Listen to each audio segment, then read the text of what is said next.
저출산과 인구 유출 여파 등으로 전남 대부분 지자체가 인구 소멸 위기에 놓여 있습니다.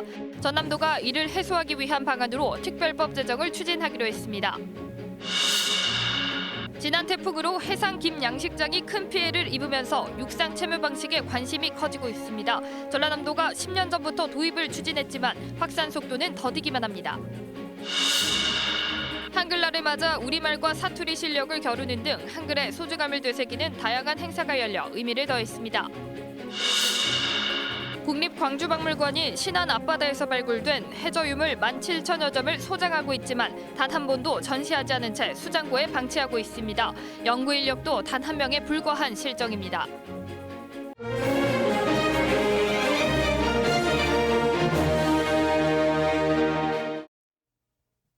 목포에서 전해드립니다. 저출산과 인구 유출 여파 등으로 지방의 인구 감소는 심각합니다. 특히 전남은 도내 16개 지자체가 소멸 위험 지역으로 분류되고 있는데요. 전라남도가 인구 소멸을 막기 위한 특별법 제정을 추진하고 나섰습니다. 최송현 기자입니다. 지난해 말 기준 전남의 전체 인구는 188만여 명, 190만 명 선이 무너진 데다 올 들어서만 17,000여 명이 감소했습니다. 더 큰 문제는 낮은 출산율과 인구 유출로 인구 회복 가능성이 낮다는 점입니다. 한국고용정보원이 발표한 시군별 소멸 위험지수를 보면 전남은 22개 시군 가운데 16곳이 위험지역으로 분류됐습니다. 특히 고흥과 신안은 위험지수가 0.2 미만으로 고위험지역으로 꼽히고 있습니다. 결국 전라남도가 인구 소멸 지역을 지원토록 하는 특별법 제정을 추진하고 나섰습니다. 법안에는 국가와 지자체의 책무를 규정하고 인구 유입과 유출 지역 간의 상생 협력 사업 시행 등을 담아낼 예정입니다. 수도권과 지방, 대도시와 농촌 간 인구 유출에 따른 지역 간 인구 불균형의 해법을 찾고 국가 차원의 인구 관리 시스템을 만들어 가자는 겁니다. 농어촌 지역이 인구 소멸 위기에 직면한 것은 국가적인 인구 관리 체계에 모순이 있다고 생각합니다. 따라서 인구 소멸 지역이라는 개념을 법정화하고 이 안에 지원 시스템을 담는 전남도는 경상북도와 연대를 통해 특별법안을 공동 마련하고 정부와 국회를 상대로 건의 활동을 전개할 방침입니다. 또 이달 말에는 학계와 시민단체 등을 상대로 공개 토론회를 진행할 예정입니다. KBS 뉴스 최송현입니다. 다음 소식입니다. 김은 그동안 바다에서 체류를 한 뒤 양식을 하는 게 보편적인 방식이었는데요. 이번 태풍처럼 기상 여건에 따라 성공과 실패가 좌우되는 경우가 많습니다. 이를 극복하기 위해서 일부 지역에서는 10여 년 전부터 육상에서 체류를 하는 방식이 도입됐는데 확산 속도는 더딥니다. 김광진 기자의 보도입니다. 해남의 김 양식장입니다. 어민들이 본격 김 양식에 앞서 김 포자가 들어있는 굴폐각을 체묘용 김발에 올려놓고 있습니다. 일반 김발을 5겹에서 10겹까지 겹쳐 굴 껍질을 올린 뒤 비닐을 씌워 바다로 옮기고 22도에서 23도의 적정 수온에 이르면 김 포자가 방출됩니다. 이어 겹쳐진 김발을 펼치면 양식용 김발이 완성됩니다. 옛날 할아버지 때부터 봉투식으로 비닐 봉투식으로 체험을 해왔는데 지금까지 체험 방식을 그대로 이어가고 있어요. 실내에서 직경 6m의 거대한 물레가 돌아가고 물레 앞에는 김 포자가 스며든 굴폐각이 놓였습니다. 적정한 조도와 수온을 맞춰 포자를 방출시키면 김발에 포자가 옮겨붙는 육상 체묘 방식입니다.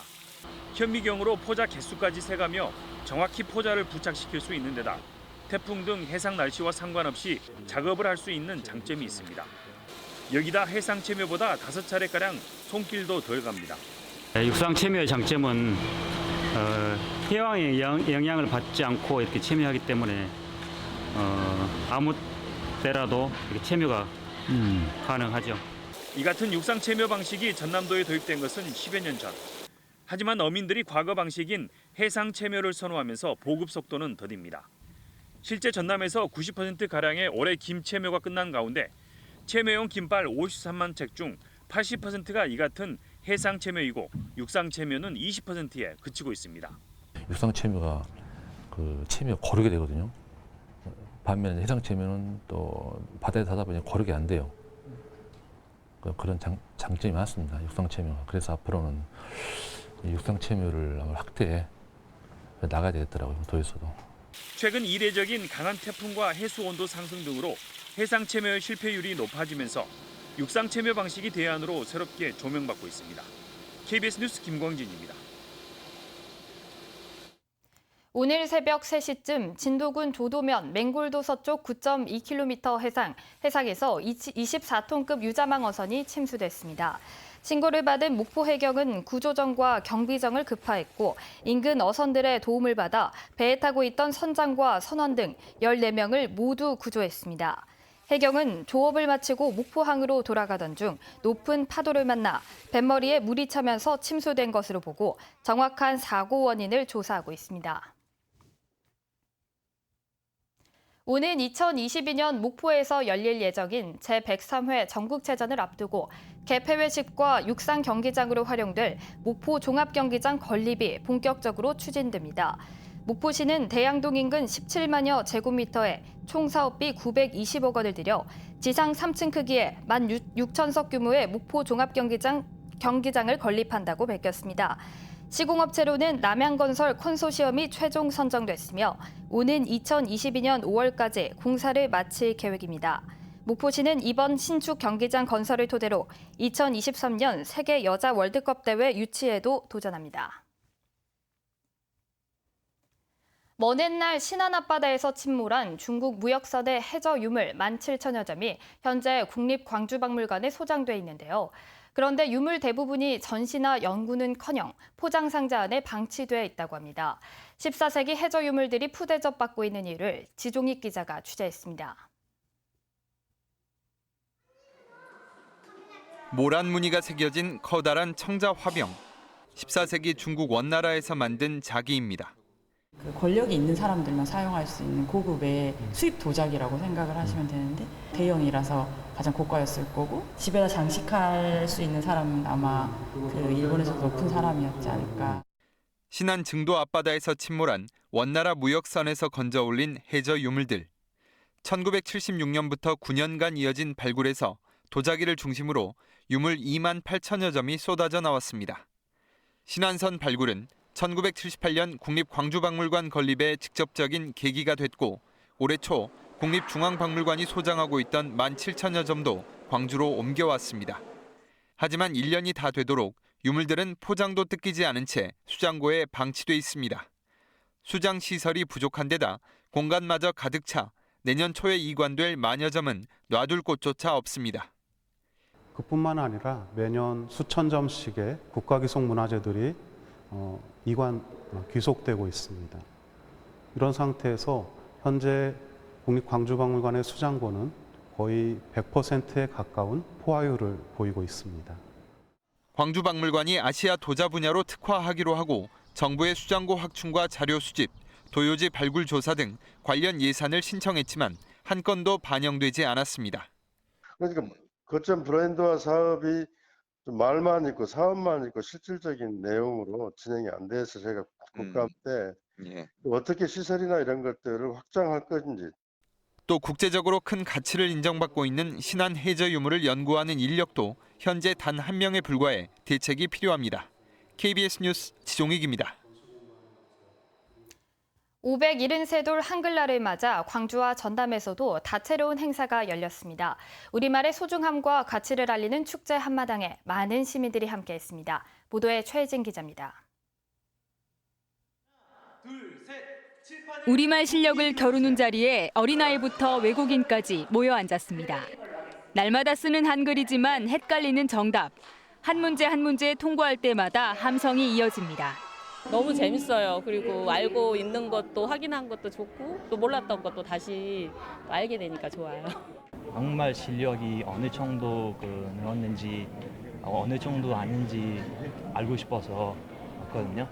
내가 사는 고장인 전라도 사투리를 맞추는 의미 있는 대회도 열기가 뜨겁습니다. 전라도 새생이니까 많이 안다고 생각했는데 제가 모르는 전라도 말이 상당히 많더라고요. 그리고 친근감 있는 말들도 되게 많아서 공부하면서 참 재밌게 공부했습니다. 한글이 적힌 색지를 흰 수건 위에 올리고 다림질을 하니 나만의 손수건이 완성됩니다. 서툰 솜씨지만 붓글씨로 한지 위에 우리말을 써봅니다. 서예가의 손끝에서 완성된 가훈. 한글의 멋스러움이 배가 됩니다. 세종대왕님께서 힘들게 열심히 만들어주셨는데 고운 말, 예쁜 말 많이 써야 될 것 같다는 생각이 들었어요. 훈민정음을 세상에 펴낸 것을 기념하는 한글날. 청명한 날씨 속에 한글의 의미를 되새기는 뜻깊은 행사가 이어졌습니다. 한글날 사랑해요. KBS 뉴스 최진입니다. 전남 지역 공립학교의 장애인 교원의 비율이 전국에서 가장 낮은 것으로 나타났습니다. 민주당 서영교 의원이 발표한 자료를 보면 2016년부터 지난해까지 전남의 장애인 교원 비율은 0.8%로 전국 평균인 1.33%에 크게 밑돌았습니다. 서 의원은 장애인 학생이 교대와 사범대 등 예비 교원으로 진학할 수 있는 체계적인 진로 과정이 없기 때문에 이 같은 현상이 나타나고 있다면서 이에 대한 대책 마련을 촉구했습니다. 전라남도 교육청이 기초학력 부진 학생 조기 예방을 위해 초등 저학년 한글 교육 책임제를 강화합니다. 도교육청은 무안과 나주, 순천 등 3개 권역으로 나눠서 읽기곤란 위험군 학생과 난독증 의심 학생이 있는 초등학교 교직원을 대상으로 연수를 실시합니다. 도교육청은 복합적인 요인으로 전남 지역의 읽기곤란 학생이 지속적으로 증가하고 있다면서 한글 교육 책임제를 통해 읽기곤란 학생이 없도록 주력할 예정입니다. 농림축산식품부의 친환경 농업 기반 구축 공모사업 18개, 전라남도의 6개 사업이 선정됐습니다. 이에 따라 영암군 농업회사법인 등 6곳은 국비 15억 원 등을 지원받고 친환경 농업지구 조성을 위한 시설과 장비 등도 지원받을 수 있습니다. 전남 지역 친환경 인증 면적은 전국의 55%, 유기농은 52%를 차지하고 있습니다. 목포와 순천의 청년들이 국토교통부의 도시재생 청년 창업가로 선발됐습니다. 이번에 선발된 목포의 열정거북 협동조합은 목포 원도심에서 공유작업 공간을 마련하고 청년 문화기획자 양성을 통한 비즈니스 서비스를 펼칠 예정입니다. 또 순천의 참새방앗간 팀은 지역 음식점에 수제맥주 재료와 조리법을 제공하고 양조 공방을 대여할 계획입니다. 영암군이 민속씨름 역사문화공원 조성을 문화체육관광부에 건의했습니다.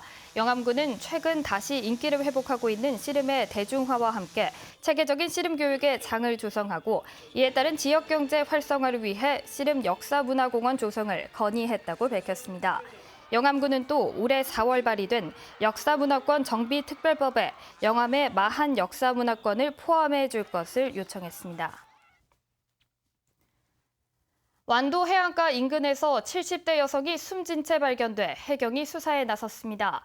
완도 해양경찰서는 어제 오전 11시 50분쯤 완도군 청산면 소모도 인근 갯바위에서 70대 여성이 숨져 있다는 주민 신고를 받고 현장에 출동해 변사자를 입양해 인근 장례식장에 안치했다고 밝혔습니다.